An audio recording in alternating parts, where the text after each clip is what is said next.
ప్రపంచ దేశాలకి సంస్కృతిని నేర్పిన దేశం భారతదేశం. మన భారతదేశం పక్కన ఉన్నటువంటి అనేక చిన్న పెద్ద దేశాలు మన సంస్కృతిని చూసి, మన జీవన విధానాన్ని చూసి సగర్వంగా ఫీల్ అయ్యే సన్నివేశాలే ఎక్కువ. అయితే ఇటీవల కాలంలో మనం గమనిస్తే మన దేశం పక్కన ఉన్నటువంటి చిన్న చిన్న దేశాలు కూడా, ఉదాహరణకు శ్రీలంక, బంగ్లాదేశ్, పాకిస్తాన్, తాజాగా నేపాల్ వంటి దేశాలు కూడా భారతదేశాన్ని ప్రపంచ పటంలో ఒక దోషిగా చూపించే ప్రయత్నం చేస్తున్నారు. సరే, పాకిస్తాన్తో దాయాదుల పోరు ఎప్పటి నుంచో ఉంది. శ్రీలంకతో ఉన్నటువంటి సంబంధ బాంధవ్యాలు విచిత్రమైనవి. అయితే ఒక చిన్న తమ్ముడులాగా మనం భావించి సహకరించి ఒక సుస్థిర వ్యవస్థ ఏర్పాటు చేస్తున్నటువంటి నేపాల్లో, మన నేపాల్ ఒకప్పటి హిందూ దేశం, ప్రపంచంలో సగర్వంగా చెప్పుకునే హిందూ దేశం, ఈరోజు హిందూ జీవన విధానం కలిగిన భారతదేశం మీద అనేక తీవ్రమైన ఆరోపణలు చేసింది. ఏ స్థాయిలో అంటే చివరికి భారతదేశం ఒక వైరస్ లాగా ఈ నేపాల్ కనపడుతుంది. ఈ పటంలో చూడండి, నేపాల్ ఇప్పుడు మనకి మ్యాగ్నిఫై ఉంది. అలాగే ఈ పక్కనే చైనా, ఇదంతా కూడా మ్యాగ్నిఫై ఉంది చూడండి. అలాగే భూటాన్, అలాగే దాని కింద ఉన్నటువంటి బంగ్లాదేశ్, ఇటు ఎడమ చేతి వైపు ఉన్నటువంటి పాకిస్తాన్ లేదా భారతదేశానికి పశ్చిమాన ఉన్నటువంటి పాకిస్తాన్, అలాగే దిగువన ఉన్నటువంటి శ్రీలంక, ఇవన్నీ బేసికల్గా మన దేశానికి చుట్టుపక్కల ఉన్నటువంటి చిన్న దేశాలని చెప్పవచ్చు. ఇప్పుడు ఈ చిన్న దేశంలో ఒకటైనటువంటి నేపాల్ తాజాగా మన మీద అనేక ఆరోపణలు చేసింది.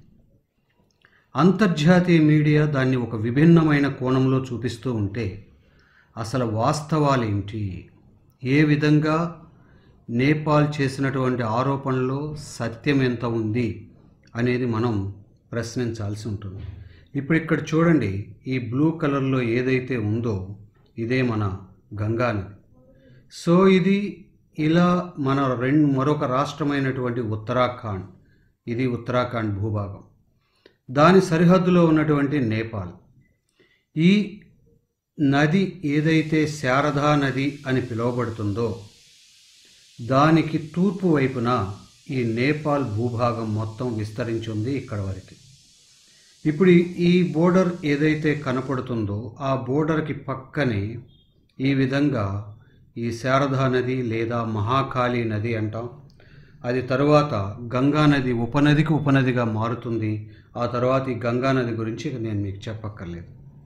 సో తాజాగా ఈ మహాకాళి, అలాగే మనకి లిపు లేక్ అని చెప్పి ఈ చైనా భూభాగానికి మరియు భారతదేశ నేపాల్కి మధ్యలో ఈ ట్రై జంక్షన్ రూపంలో ఉన్నటువంటి ప్రాంతం ఈ లిపు లేక్ అంటాం.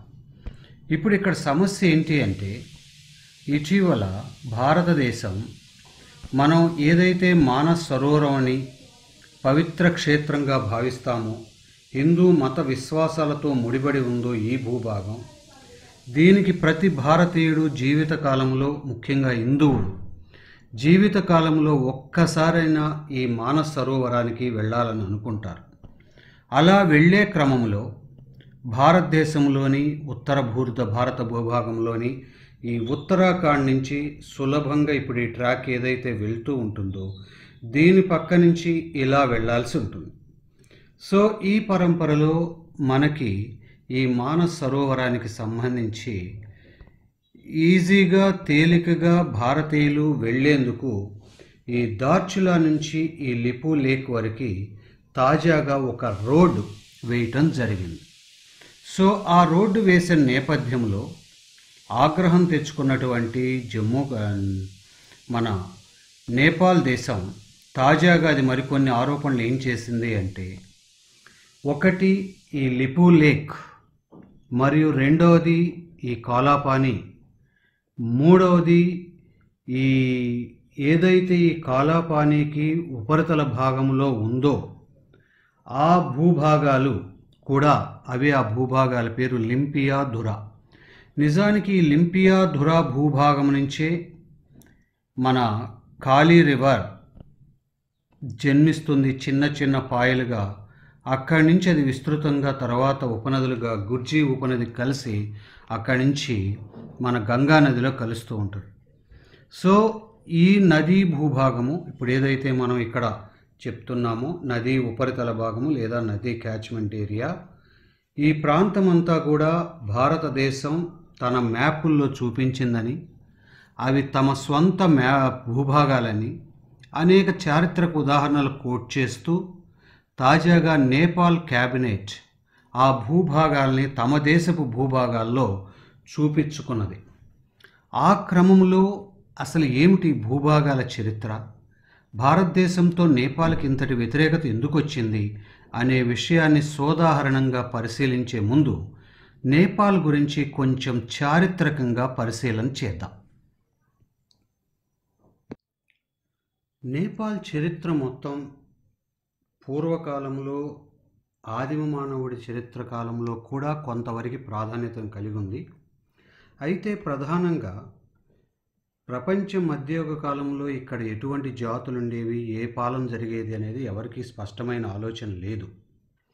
ఇటువంటి ఈ కొండ భూభాగాలు అటవీ ప్రాంతాలతో నిండి ఉన్నటువంటి ఈ నేపాల్లో వందలాది రకాలైనటువంటి తెగలు, విభిన్న జాతుల వాళ్ళు ఉండేవారు. ఇవి చిన్న చిన్న రాజ్యాలుగా ఎక్కడికక్కడ చిన్న చిన్న ముక్కలుగా ఉండేవి. వీళ్ళందరినీ ఒక రాజ్యము కింద ఇవాళ చూస్తున్నటువంటి నేపాల్ అనబడే రాజ్యము కింద ఒక రాజ్య రూపకల్పన చేసిన ఘనత పృథ్వీనారాయణ్ షా అనే వ్యక్తికి దక్కుతుంది. వీళ్ళని గోర్ఖాలని కూడా అంటారు. ఈ పృథ్వీనారాయణ షా అనేక చిన్న చిన్న ప్రాంతాలన్నింటినీ ఏకీకరణ చేసి చిన్న చిన్న జాతుల వారందరినీ ఒక ఏకీకృత పాలనలోకి తీసుకొచ్చి ఇవాళ మనం చూస్తున్న నేపాల్ అనే దానికి రూపకల్పన చేశారని చెప్పవచ్చు. ఆయన రాజుగా ఉండేవాడు. ఆ రాజుకి సహకరిస్తూ పాలనలో ఒక ప్రధానమంత్రి స్థాయిలో, అంటే మన వ్యవహార భాషలో ప్రధానమంత్రి స్థాయిలో మరికొంతమంది పాలన చేసేవాళ్ళు, అలాగే ఇతర పాలక మండలి కూడా ఉండేది. ఎప్పుడైతే ఇలాంటి ఈ చిన్న చిన్న రాజ్యాలని ఏకీకరణ చేసే క్రమంలో ఈ పృథ్వీనారాయణ్ షా ఆ రోజుల్లోనే ఈస్ట్ ఇండియా కంపెనీ మద్దతు పొంది మందుగుడ్డు సామాగ్రిని పొంది ఇక్కడ వ్యతిరేకించిన వాళ్ళందరినీ దారిలోకి తెచ్చినాడు అనేది చరిత్ర చెబుతున్నటువంటి సత్యం. ఆ విధమైనటువంటి పరిణామంలో 1768లో ఇప్పుడున్న రూపంలో ఏర్పడింది. ఇలా ఈ పృథ్వీనారాయణ్ షా ఒక రాజుగా, అతని దగ్గర ప్రధానమంత్రిగా రాణాలు అనబడే ఒక ప్రధాన వంశం ఈ ప్రాంతంలో వారు ఉండేవారు. ఈ రాణాలు కాలక్రమేణా పృథ్వీనారాయణ్ షా అనంతరము తదనంతర చక్రవర్తుల ఆధ్వర్యంలో పెద్ద ఎత్తున పోరాటం చేసి ఇటు టిబెట్తోనూ, ఇటు చైనాతోనూ, ఇటు ఇతర చిన్న చిన్న దేశాలతో కూడా పోరాటం చేసి తమ రాజ్యాన్ని విస్తరింప చేసుకునే ప్రయత్నం చేసేవారు. ఆ దిశలో ఈ భారతదేశంలో బ్రిటిష్ వారి కంపెనీ ఈస్ట్ ఇండియా కంపెనీ ఇక్కడ తన వ్యవహారాలను చక్కబెట్టుకుంటూ ఉంది. అదేవిధంగా విశాల భూభాగం ఉన్నటువంటి చైనా. అందువల్ల నిజం చెప్పాలి అంటే ఈస్ట్ ఇండియా కంపెనీ ఎప్పుడూ నేపాల్ మీద ఒక ప్రత్యేక దృష్టిని పెట్టి దాన్ని స్వాధీనం చేసుకోవాలని అనుకోలేదు. దాని యొక్క మొత్తం దృష్టి చైనా భూభాగం మీద ఉండేది, ఇటు భారత భూభాగం మీద ఉండేది. ఇటువంటి నేపథ్యంలో ఒక రకంగా చెప్పాలంటే బ్రిటిష్ వారికి చైనాకి మధ్య ఒక బఫర్ స్టేట్గా, అంటే తమ పనులు నిర్వహించుకోవటానికి ఉపయోగపడే ఒక ప్రాంతంగా మాత్రమే బ్రిటిష్ వారు చూసేవారు. ఆ క్రమంలో ఇక్కడున్న పాలకులకి అంతో ఇంతో మద్దతు ఇస్తూ వచ్చేవారు. అయితే ఈ పృథ్వీనారాయణ్ షా అనంతరం తదనంతర కాలంలో వచ్చినటువంటి షా వంశీయులు ఇటు బ్రిటిష్ భూభాగంలో ఉన్నటువంటి భారతదేశం ఈ కర్సర్ కదులుతున్న ప్రాంతాల మీద కూడా తమ దృష్టిని పెట్టి విస్తరింప చేస్తూ ఉండటానికి ప్రయత్నాలు చేశారు. అప్పుడు బ్రిటిష్ వారు ఈ నేపాలీల వలన వస్తున్నటువంటి లేదా ఈ గోర్ఖాల వలన వస్తున్నటువంటి ప్రమాదాన్ని పసిగట్టి ఆనాడే 1814-15లో ఇటు నేపాల్కి ఇటు బ్రిటిష్ వారికి మధ్య యుద్ధాలు కూడా జరిగాయి. ఆ పరంపరలోని అనేక నేపాల్ భూభాగాలను తమ అధీనంలోకి తెచ్చుకుంది. ముఖ్యంగా ఇవాళ ఏ భూభాగాలైతే తమవి అని నేపాల్ క్లెయిమ్ చేస్తుందో ఆ భూభాగాలన్నీ బ్రిటిష్ వాళ్ళు స్వాధీనం చేసుకుని భారతదేశంలో ఉంచారు. అదే ఈ సుగౌలి ఒప్పందం. అయితే ఈ సుగౌలి ఒప్పందంలో మాత్రం ఇప్పుడు మనం ఏదైతే వివాదాస్పద ప్రాంతాలు ఉన్నాయో లిపు లేక్, ఈ ఇతరత్ర 3 విషయాలు, ఈ మహంకాళి నదీ ప్రాంతము, కాలాపాని, అలాగే ఈ లింఫియాధుర, ఇలాంటివన్నీ కూడా ఆ రోజుల్లో ఆ డాక్యుమెంట్ ప్రకారం నేపాల్కి చెంది ఉన్నాయి. అయితే మిగతా భూభాగాలు చాలా వరకు భారతదేశం చేతిలోకి వచ్చింది, బ్రిటిష్ వారి చేతిలోకి వచ్చింది. ఆ తరువాత 1830లో బ్రిటిష్ వారి ఆధ్వర్యంలో జరిగిన ఒప్పందంలో ఈ ముఖ్యంగా ఈ పథోర్గఢ్ అంటే ఇప్పుడు ఈ మహాకాళి నది జన్మస్థలము, ఈ ఏదైతే ఈ కాలాపాని, వీటన్నిటికి సంబంధించినటువంటి భూభాగం ఏదైతే ఉందో ఆ పథోర్గఢ్ జిల్లా భారతదేశ భూభాగంలోకి వస్తుంది అని నాడు స్పష్టంగా రాసుకోవటం పెరిగింది. ఇదండి పథోర్గఢ్ జిల్లా. సో ఈ పిథోర్గఢ్ జిల్లా ఏదైతే ఉందో దీన్ని భారత భూభాగము అని చెప్పి ఆ రోజు నేపాల్కి బ్రిటిష్ ఇండియాకి మధ్య ఒప్పందం కుదిరింది. ఇప్పుడు నేపాల్ ఏదైతే క్లెయిమ్ చేస్తుందో అవి మా భూభాగాలని 1830లో మాత్రం భారతదేశానికి ఇవ్వటం జరిగింది. అదేవిధంగా 1879లో నేపాల్కి బ్రిటిష్ వారికి మధ్య జరిగిన సరిహద్దుల పరస్పర మార్పిడిలో కూడా ఇవాళ ఏవైతే కాలాపాని, లిపు లేక్, లింఫియాధురాలు ఆనాడు భారతదేశంలో అంటే నేపాల్కు చెందనివి అని చెప్పి వాళ్ళు అంగీకరించడం కూడా జరిగింది. అంటే ఈ ఫ్లాష్ బ్యాక్ ఎందుకు తెలుసుకోవాలంటే ఇవాళ నేపాల్ యొక్క స్టాండ్ ఏంటి, ఎందుకు ఇలా జరిగింది. సరే, ఆ విధంగా అప్పట్లో బ్రిటిష్ వారితో నేపాల్కి వివాదాలు ఉండేవి. అయితే నేపాల్ని పెద్ద సీరియస్ స్టేట్గా ఏనాడు బ్రిటిష్ తీసుకోలేదు. ఎందుకంటే వారి దృష్టి అంతా కూడా చైనా మీద ఉండటమే దానికి కారణం. సో ఇప్పుడు భౌగోళికంగా మనం చూస్తున్నప్పుడు ఇక్కడ ఇది ఏదైతే బ్లూ కలర్లో ఉంది ఇదంతా కూడా లిపు లేక్ అండి, మానస్ సరోవరం. సో ఈ పిథోర్గఢ్, ఇప్పుడు ఈ పిథోర్గఢ్ దగ్గరే మెయిన్గా ప్రధానమైనటువంటి ఈ మహంకాళి జలాలకు సంబంధించిన జన్మస్థలం. మొన్న దారుచెలా నుంచి ఈ లిపు లేక్ వరకు ఉన్నటువంటి ఈ ప్రాంతం కాలాపాని వరకు ఏదైతే ఉందో దీని వరకు రోడ్లు వేశారు. ఎందుకంటే ఈ మధ్య ప్రయాణికులు వెళ్ళి మానస సరోవరంకి వెళ్ళలేకపోతున్నారు అని. అదేవిధంగా సరే, వర్తమానంలోకి వచ్చే ముందు ఇక్కడ ఇంకొంచెం విషయాలు మాట్లాడాలి. పృథ్వీనారాయణ షా అనంతరం ఒక 20-30 సంవత్సరాలు మాత్రం షా వంశీకులు బలమైన పాలన చేశారు. వారి దగ్గర వారియర్స్ లాగా సైన్యాన్ని నడిపేవారిలాగా ఈ రాణాలు కొనసాగేవారు. అయితే తదనంతర కాలంలో రాజుని, చక్రవర్తులని నామమాత్రం చేసి ఈ రాణాలు అనబడేవారు పూర్తిగా పరిపాలనని తమ కంట్రోల్లోకి తెచ్చుకున్నారు. నామమాత్రపు రాజు బలమైన ప్రధాని లేదా సైన్యాధ్యక్షుడిగా పాలన జరిగింది. ఈ రాణాలు తీవ్రమైనటువంటి క్రూర స్వభావం కలిగిన వారు. వీరు పెద్ద ఎత్తున ప్రజల్ని ఇబ్బందులకు గురి చేసేవాడు. ఇలాంటి పరిస్థితుల్లో ఈ రాణాల కింద దాదాపుగా 1800 మొత్తము 1900 వరకు కూడా దాదాపు 1950 వరకు కూడా ప్రజలు నానా బాధలు పడుతూ ఉండేవారు.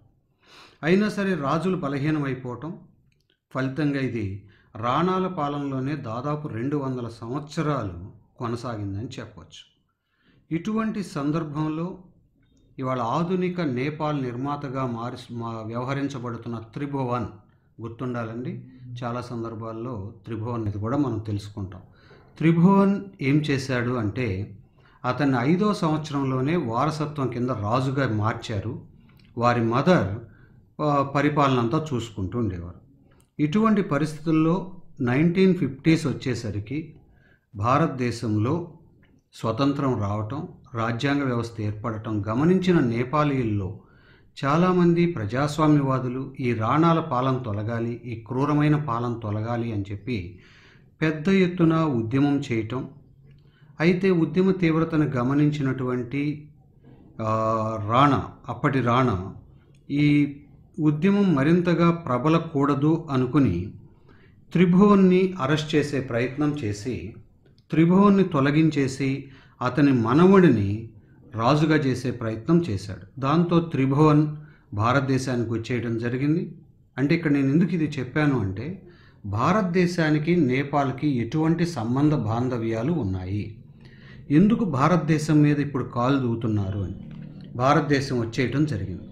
అదే సందర్భంలో గిరిజాప్రసాద్ కొయిరాల, కృష్ణాప్రసాద్ భట్టారాయ్, బీపీ కొయిరాల ఇలాంటి వారందరూ అక్కడ ఉన్నటువంటి రాణాల యొక్క నిరంకుశ పాలన తొలగించాలని పెద్ద ఎత్తున ప్రజా ఉద్యమాలు తెచ్చారు. రాజు తమ దేశం నుంచి వెళ్ళిపోయాడనుకున్న నేపాలీలు ప్రజల్లో తీవ్రమైన కోపం వచ్చింది. దానికి కారణం రాణాలే అని భావించి పెద్ద ఎత్తున విప్లవం మాదిరిగా తిరుగుబాట్లు చేశారు.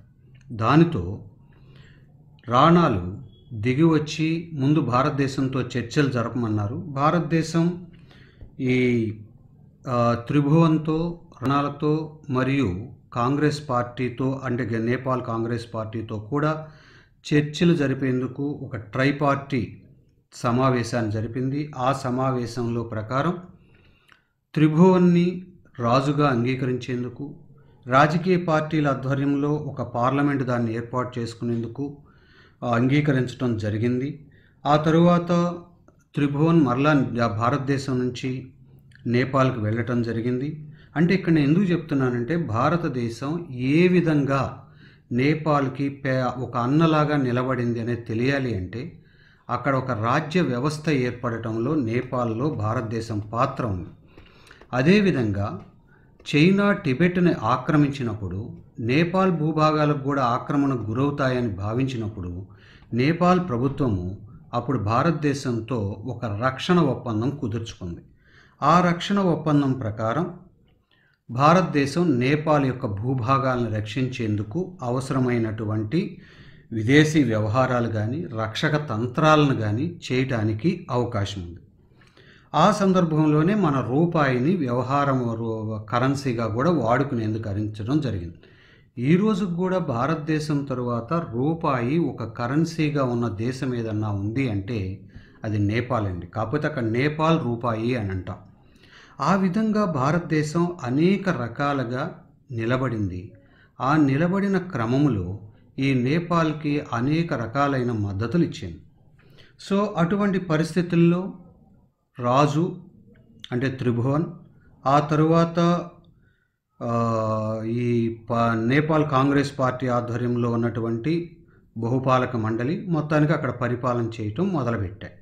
ఆ విధంగా జరుగుతూ ఉన్న క్రమంలో 1960లో రాజు అయినటువంటి మహేందర్ రాజు ఈ బహుళ పార్టీ ప్రభుత్వ వ్యవస్థ సరిగా పనిచేయటం లేదని పేర్కొని ఆ పార్టీ వ్యవస్థను రద్దు చేసేసి పార్టీ లేని ఒక జాతీయ ప్రభుత్వాన్ని ఏర్పాటు చేస్తున్నట్లుగా ప్రకటించాడు. అలాంటి పరిస్థితుల్లో ఈ మహేంద్ర, ఆ తర్వాత అతని కొడుకు బీరేంద్ర వీళ్ళందరూ కలిపి ఒక 30 సంవత్సరాల పాటు పరిపాలించారు. ఆ తరువాత ఈ బీరేంద్ర మరో రాజవంశీయుడైనటువంటి వ్యక్తి చేతిలో, దీపేంద్ర అంటాం, అతని చేతిలో హత్యకి గురవుతారు. ఆ తరువాత జ్ఞానేంద్ర అని చెప్పి 2004 ప్రాంతాల్లో ఈ జ్ఞానేంద్ర నేపాల్ రాజు అవుతాడు. అయితే ఈ అనిశ్చిత రాజకీయ వాతావరణంతో ప్రజలు విసిగిపోయారు. అదే టైంలో మావోయిజం ప్రభావంతో చాలామంది మావోయిస్టులు అక్కడ ఉద్భవించి ప్రజానాయకులుగా మారారు. ఇలా మారిన క్రమంలో మావోయిస్టుల ఆధ్వర్యంలో ప్రజలు ఈ రాచరిక వ్యవస్థలు పోవాలని, వీటి వల్ల మనకు మేలు జరగటం లేదని భావించి పెద్ద ఎత్తున ఉద్యమాలు చేస్తారు. దాని ఫలితంగా 2007 ఆ ప్రాంతాల్లో రాచరికం అంతరించింది. తిరిగి మన మాదిరిగానే ఒక రాజ్యాంగము, ఆ రాజ్యాంగం 2015 నుండి అమల్లోకి వచ్చింది. ఒక పార్లమెంటరీ వ్యవస్థ, నామమాత్రపు ప్రెసిడెంటు, పవర్ఫుల్ ప్రైమ్ మినిస్టర్. అంటే మన ఇండియాలో ఎలాంటి విధానం ఉందో అలాంటి విధానమే ఉంది. అక్కడ కూడా 7 ప్రావిన్సులు కలిగినటువంటి ఒక ఫెడరల్ సిస్టమ్, సమాఖ్య విధానాన్ని వారు అనుసరించడం జరిగింది. ఆ విధంగా 2015 తర్వాత రాజ్యాంగబద్ధమైన పాలన ఏర్పడింది. ఇప్పుడు అక్కడ కూడా మన దేశంలో మాదిరిగా బలమైన ప్రధాని ఉంటాడు, అలాగే మంత్రిమండలి ఉంటుంది. ఈ పార్లమెంటరీ వ్యవస్థ తరహాలో పాలన జరుగుతుంది. అయితే ఇక్కడ ఇంకొక పాయింట్ చారిత్రాత్మకంగా నేను మీకు గుర్తు చేయాలి. ఐకే గుజ్రాల్ ప్రధానిగా ఉండగా 1997లో డాక్ట్రైన్ పాలసీ, గుజ్రాల్ డాక్ట్రైన్ అనే దాన్ని విడుదల చేశాడు. దాని ప్రకారం ఏంటి అంటే, మన దేశపు చుట్టుపక్కల 5 చిన్న దేశాలు ఏవైతే ఉన్నాయో వారు ఏమిస్తున్నారు అనే దాన్ని పరిశీలించకుండా పెద్దన్న మాదిరిగా భారతదేశం తాను ఇవ్వాలి అనుకున్నది ఇచ్చేస్తూ ఉండటమే. ఆ క్రమంలో ఆ 5 దేశాలు ఏమిటి అంటే నేపాల్, భూటాన్, బంగ్లాదేశ్, శ్రీలంక, మాల్దీవులు. సో 1997లో ఐకే గుజ్రాల్ నేపాల్ పర్యటన మొదటిసారిగా నేపాల్ ప్రభుత్వం, అప్పటి ప్రభుత్వం ఈ లిపు లేక్, ఈ కాలాపాని వీటి గురించి ప్రస్తావిస్తూ, మీరు పెద్దన్నలాగా గుజరాల్ డాక్ట్రైన్ కింద చిన్న రాజ్యాలకు కావలసినవి ఇచ్చేస్తామన్నారు కదా, అందువలన మీరు దయచేసి మాకు ఈ మహంకాళి నది మీద జల విద్యుత్ ప్రాజెక్టులు కట్టుకోవాలి, అలాగే కాలాపాని ప్రాంతం కూడా మాదే కావాలి, అలాగే ఆ భద్రతా చట్టం ఏదైతే ఉందో రక్షణ ఒప్పందం దాన్ని బలహీనపరచండి, అలాగే ఇతర దేశాల నుండి దిగుమతులు ఎగుమతులు చేసుకునేందుకు అవకాశాన్ని ఇవ్వమని ఆనాడు కోరటం జరిగింది. అయితే ఐకే గుజ్రాల్ ఇది దేశ సరిహద్దులకు సంబంధించిన విషయం అని చెప్పి ఆనాడు జాయింట్ బౌండరీ కమిషన్ అనే దాన్ని ఒక ఏర్పాటు చేసి దాని ద్వారా పరిష్కరించుకుందామని చెప్పి ఒక ప్రతిపాదన చేయటం జరిగింది. ఇప్పుడు ఈ పాయింట్ ఎందుకు చెప్పాను అంటే, ఈరోజు ఏ భూభాగాలని తమవేని క్లెయిమ్ చేస్తుందో నేపాల్, అవే భూభాగాల్ని తమకి ఒక పెద్దన్న మాదిరిగా ఇవ్వమని ఐకే గుజ్రాల్ ప్రధానిగా ఉన్నప్పుడు కోరటం అనేది ఇక్కడ నేను మీతో సందర్భోచితంగా ప్రస్తావించాల్సినటువంటి విషయం. సో అందువల్ల ఇక్కడ మనకి మేజర్గా మనం గమనిస్తే ఈ 3 ప్రాంతాల్లో 3 ప్రాధాన్యతలు ఉన్నాయి. లిపు లేక్ అనేది మా కైలాష్ మానస్ సరోవరానికి వెళ్ళేందుకు సరైనటువంటి మార్గము. ఆ కనుమ గుండా వెళ్ళినప్పుడే మన వాళ్ళు అక్కడికి వెళ్ళటానికి అవకాశం ఉంది. కాలాపాని అనేది అటు నేపాల్కి, ఇటు ఇండియాకి, టిబెట్కి మధ్య ఒక ట్రై జంక్షన్ లాంటిది. ఈ ప్రాంతం మీద పట్టు ఉంటేనే మనం చైనాని నియంత్రించడానికి అవకాశం ఉంటుంది. అందువలన భారతదేశం ఆ కాలాపాని దగ్గర తన సైన్యాన్ని నిర్వహిస్తూ ఉంటుంది. ఈ ట్రై జంక్షన్ భారతదేశముది అని 1920 నాటి బ్రిటిష్ ఇండియా మరియు నేపాల్ మధ్య ఉన్నటువంటి అధికారిక పత్రాలు కూడా పేర్కొంటూ ఉంటున్నాయి. అలాగే ఇప్పుడు ఏదైతే మనకి లింపియా దురా గురించి ప్రస్తావించారో, నిజానికి అది ఇందాక మనం చెప్పుకున్నట్టుగా ఫిలోంధర్ అంటే ఉత్తరాఖండ్ జిల్లా ఉత్తరాఖండ్లోని ఒక జిల్లాలో భూభాగము. అక్కడి నుంచి మహాకాళి జలాలు పుడుతూ ఉన్నాయి. ఆనాడు బ్రిటిష్ వాళ్ళ కాలంలో కూడా మహాకాళి నది ఇదిగో ఇక్కడి నుంచి ఏదైతే ఉందో, ఈ మహాకాళి నదికి తూర్పు భాగం నేపాల్గా, పశ్చిమ భాగం భారతదేశం గుర్తించారు. ఇప్పుడు వాళ్ళు ఏదైతే కోరుతున్నారో అవన్నీ కూడా ఈ కర్సర్లో పెట్టాలంటే ఇక్కడ ఈ భూభాగాలుగా ఉన్నాయి. ఇవి మనకు అనేక రకాలుగా అవసరం. ఇదే మానస్ సరోవరం. కాబట్టి భారతదేశం ఏదో తన రక్షణ కోసం కోరుతుంది అని మనం అంగీకరించలేం. రక్షణ కన్నా ఆనాడు బ్రిటిష్ ఇండియా కాలం నుంచే ఈ భూభాగాలు మనకి వచ్చాయి. ఇప్పుడు తాజాగా ఎందుకు నేపాల్కి ఆగ్రహం వస్తుంది అంటే, మొన్న జమ్మూ కాశ్మీర్ రాష్ట్రాన్ని జమ్మూ కాశ్మీర్ మరియు లడాఖ్ కేంద్రపాలిత ప్రాంతాలుగా విడగొట్టినప్పుడు విడుదల చేసిన మ్యాపుల్లో ఈ భూభాగాలన్నీ కూడా మనవే అని మనం స్పష్టంగా చూపటము, ఈ దార్చులా ఇవన్నీ కూడా దానికి నచ్చలేదు. ఒకటి ఎందుకు నచ్చలేదని దీని తర్వాత చెప్తాను. ఇప్పుడు ఈ పిత్రోఘర్ ఉంది. ఈ పిత్రోఘర్ మొత్తం కూడా మన ఉత్తరాఖండ్ రాష్ట్రంలోని అంతర్భాగం. ఓకే, కాబట్టి అది ఒక కారణం. తాజాగా ఇందాక చెప్పాను మీకు, ఈ దార్చులా నుంచి ఈ లిప్ లేక్ వరకు మనం ఈ రహదారిని వేయటం కూడా దానికి ఇష్టం లేదు, ఈ రహదారి. సో ఎందుకు అంటే దీన్ని వేస్తే మనం సరే ఆధ్యాత్మికంగా చెప్పాలంటే మనం మానస్ సరోవరంకి వెళ్తామని, కానీ రక్షక వ్యూహాల్లో చెప్పాలంటే లిపు లేక్కి త్వరగా చేరటానికి అవకాశం ఉంటుంది. కాలాపాని ప్రాంతాలు కూడా మన కంట్రోల్లో ఉంటాయి అనేది ఒక మేజర్ అంశం. అలాగే ఈ జలాలని, ఈ నదిని మన కంట్రోల్లో పెట్టుకోకపోతే రేపు నేపాల్ బలహీనపడినప్పుడు ఇక్కడ ఈ భూభాగం కూడా రక్షణ వ్యవస్థ దెబ్బతింటుంది. దానికి తోడు ఇటీవల కాలంలో లాస్ట్ 3 సంవత్సరాలుగా నేపాల్లో మావోయిస్టు ప్రభుత్వం ఏర్పడిన తర్వాత ప్రధానంగా చైనాతో ఈ సరిహద్దు భూభాగాల్లో అనేక కట్టడాలు నిర్మితమవుతున్నాయి. రోడ్లు కావచ్చు, ప్రాజెక్టులు కావచ్చు, చైనా సహకారంతో నిర్మితమవుతున్నాయి. అందువల్ల తాజా కాలంలో కొంతవరకు చైనా వైపు బెండ్ అవుతుంది నేపాల్ అనేది అంతర్జాతీయ విశ్లేషకుల ఒక అంశం. ఇటువంటి పరిస్థితుల్లో చైనా యొక్క వస్తు దిగుమతులు, చైనాతో ఏర్పడుతున్న ఆర్థిక బంధాలు, చైనాతో ఏర్పడుతున్న మౌలిక వనరుల నిర్మాణాలు ఇవన్నీ కూడా ఒక రకంగా నేపాల్ యొక్క పాలకుల యొక్క ఆలోచన విధానాన్ని మార్చింది అంటున్నారు విశ్లేషకులు. సో ఈ క్రమంలోనే మొన్న సడన్గా ఓలీ శర్మ ప్రధానిగా క్యాబినెట్ ఈ భూభాగాలు మావి అని చెప్పింది. ఓకే, సో ఇటువంటి నేపథ్యంలో అసలు మన భారతదేశం స్టాండ్ ఏంటి, భారతదేశ వ్యూహం ఏంటి? భారతదేశం వెరీ క్లియర్ కట్గా ఉంది. అవి మన భూభాగాలు. చారిత్రకంగా చూసినా, పాలనాపరంగా చూసినా, గతంలో జరిగిన చర్చల పరంగా చూసినా అవి భారతదేశపు భూభాగాలు అని చాలా స్పష్టముగా కనిపిస్తూ ఉంది మ్యాప్లన్నీ చూస్తే. సో ఇదండి లిపు లేక్. సో ఈ దార్చులా నుంచి ఇప్పుడు ఈ రెడ్ కలర్లో ఏదైతే ఉందో ఈ రోడ్లన్నీ కూడా నిర్మిస్తున్నాం. ఇది కాలాపాని. వ్యూహాత్మకంగా ఇది చాలా కీలకమైన ప్రదేశం. సో ఇటు చైనా, ఇటు పక్క నేపాల్, ఇది ఇండియా, ఇది ఈ ప్రాంతం.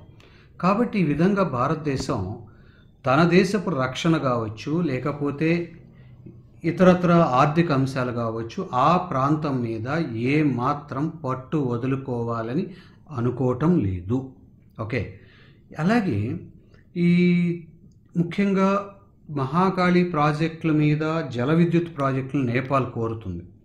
దాన్ని కూడా భారతదేశం వేల కోట్ల రూపాయల పెట్టుబడులు పెట్టి నిర్మించింది. ఆ నిర్మించినప్పుడు ఉత్పత్తి అవుతున్న విద్యుత్తులో కొంత భాగం భారతదేశానికి, కొంత భాగం నేపాల్కి ఉంది. సో అక్కడ కూడా భారతదేశం పెద్దన్న పాత్రని పర్ఫెక్ట్గా పోషించిందని మనం చెప్పుకోవటంలో మొహమాటం ఏమీ లేదు. సో ఇప్పుడు పరిస్థితి ఏంటి అంటే ముఖ్యంగా నేపాల్ అంతర్గతంగా మనం కొద్దిసేపు వెళ్తే నేపాల్లో ఈ చైనా సరిహద్దులో జరుగుతున్నటువంటి కార్యక్రమాలని వ్యతిరేకించే ఒక వర్గం బలంగా ఉంది. మావోయిస్టులోనే ఒక వర్గం. వారు చైనా యొక్క ఇన్వాల్వ్మెంట్ని భరించలేకపోతున్నారు. అదేవిధంగా ఇటీవల కాలంలో నేపాల్లో ధరల రేట్లు బాగా పెరిగిపోవటం, దానికి తోడు కరోనాని కంట్రోల్ చేయడంలో నేపాల్ ప్రభుత్వం విపరీతంగా విఫలమవటం, ఇలాంటి వాటన్నిటిలో ప్రజల్లో తీవ్ర అసంతృప్తి ఉంది. అలాగే నేపాల్ ప్రధాని ఓలీ శర్మని తొలగించి కమ్యూనిస్టుల్లోని మావోయిస్టుల్లోనే ఒక వర్గం కొత్త ప్రధాని కావాలి అని కోరుకుంటుంది. అందువలన వారు కూడా ఆ ప్రయత్నం చేస్తున్న నేపథ్యంలో, ప్రజల్లో ఉన్న అసంతృప్తిని పక్కన పెట్టే నేపథ్యంలో, చైనా చేస్తున్నటువంటి నేపాల్ భూభాగ ఆక్రమణ నుంచి ప్రజల్ని పక్కకు పెట్టే నేపథ్యంలో మొత్తం మీద ఒక డైవర్షన్ టెక్నిక్. ట్రంప్ తన దేశంలో జరుగుతున్నటువంటి కరోనా మరణాలను డైవర్ట్ చేయడానికి WHO మీద ఎలా పడతాడో, అలాగే పాకిస్తాన్ భారతదేశం అనే బూచి ఎలా చూపిస్తుందో, నేపాల్ కూడా పాకిస్తాన్ అడుగుజాడల్లోనే అదుగో భారతదేశం మన భూభాగాలను ఆక్రమిస్తుంది అని చెప్పి ఒక రకమైన బూచిని చూపిస్తుంది. నిజానికి నేపాల్ అరిచినంత మాత్రం జరిగేదేం లేదు. నేపాల్ మన దేశం మీద ఒక చిన్న ప్రయత్నం చేసిన దానికే తీవ్ర నష్టం. అదేవిధంగా చైనా వ్యూహం ఏంటి అంటే భారతదేశాన్ని దక్షిణాసియాలో ఒక దుష్ట దేశంగా, అటు పాకిస్తాన్ క్లెయిమింగ్, ఇటు బంగ్లాదేశ్ క్లెయిమింగ్, ఇటు నేపాల్, అటు శ్రీలంక, వీళ్ళందరూ ఒక బూచిని చూపించినట్టుగా ప్రపంచానికి భారతదేశాన్ని చూపిస్తున్నారు. తద్వారా భారతదేశపు విలువను కూడా తగ్గించే ప్రయత్నం చేస్తుంది చైనా. అందుకు బహుశా అంతర్గతంగా ఓలీ శర్మని ఒక పనిముట్టుగా వాడుకుంటుంది అనే విమర్శ కూడా ఉందండి. సో ఆ విధంగా తన పదవికి వస్తున్న ముప్పు, తమ ప్రజల్లో వస్తున్న అసంతృప్తి, చైనా ఎగదోసిన ఆజ్యము, ఇవన్నీ కలిసి ఏవో 4 పిచ్చి మాటలు మాట్లాడేటి చేశాయి. దానికి భారతదేశం ఆలోచించుకోవాల్సిన అవసరం కూడా లేదు. ఎందుకంటే ఏ పత్రం చూసినా, ఏ వ్యవహార ఒప్పందాలను చూసినా, ఏ వ్యవహార డైరెక్షన్లు చూసినా భారతదేశం ఎక్కడా తప్పు చేయలేదు. భారతదేశం ఎక్కడా నేపాల్కి ఇబ్బంది పెట్టలేదు. నిజం చెప్పాలంటే ఈరోజు వరకు నేపాల్ని కాపాడింది. ఈరోజు చైనా మిత్రదేశం అయిందేమో కానీ అదే నేపాల్ అదే చైనా నుంచి భయపడినప్పుడు భారతదేశం అభయహస్తం ఇచ్చింది. మరి మనం చైనాతో కొట్లాడి గెలుస్తామో లేదన్న తర్వాత విషయం. కాబట్టి ఇక్కడ భారతదేశం ఈ రోజు కూడా ఒక కీలకమైనటువంటి బాధ్యతలు నిర్వహిస్తున్న దేశం, దక్షిణాసియాలో సమగ్రత కోసం పాటుపడుతున్న దేశం. ఇందాక చెప్పాను, ఐకే గుజరాల్ డాక్ట్రైన్ పాలసీలో చిన్న దేశాలకి మనం స్నేహాస్తం ఇచ్చామే కానీ వారి నుంచి ఆశించింది ఏమీ లేదు. అందువలన ఇవన్నీ కూడా ఏదో ఉడత ఊపులు అంటారు చూడండి, అలాంటి ఉడత ఊపులే తప్ప నేపాల్ చేస్తుంది ఏం లేదు. నేపాల్ వంకతో చైనా వచ్చి భారతదేశంతో తలబడేది లేదు.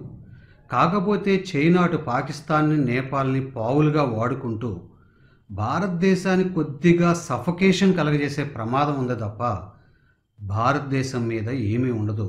ఒక మాటలో చెప్పాలంటే ఇంకొక వారం 10 రోజుల తర్వాత నేపాల్ ఏం మాట్లాడదు. ఎందుకంటే కావలసిన డైవర్షన్ అంతా జరిగిపోయింది. కానీ అంతర్జాతీయ సమాజం మాత్రం, ముఖ్యంగా BBC ఛానల్ లాంటివి ఒక రకంగా అవి ప్రజల తిరుగుబాట్లు అని ప్రొజెక్షన్ ఇస్తున్నాయి. వారికి ఎందుకు అలాంటి ఆలోచనలు ఉన్నాయో తెలియదు. కానీ ఇప్పటి వరకు వస్తున్న సమాచారంలో అక్కడ మగాధీశీలు అనబడే భారతీయ సంతతి చెందిన వారు కూడా భారతదేశం వైపు ఉన్నారు. మావోయిస్టులు ఒక వర్గం భారతదేశం వైపు ఉంది. కాబట్టి భారతదేశం దక్షిణాసియా ప్రాంత అభివృద్ధి మండలిని నేపాల్లో పెట్టేందుకు, కాట్మలో పెట్టేందుకు కూడా మనం అంగీకరించాం. ఏ కోణంలో చూసినా భారతదేశం నేపాల్కు తగిన అండదండలుగా నిలబడిందే కానీ ఏ రోజు అవకాశవాదంతో, ఆయుధ ప్రయోగంతో నేపాల్ని అణచాలని చూడలేదు. బహుశా ఈ యొక్క పరిపక్వత అతి త్వరలో వస్తుందని ఆశిద్దాం.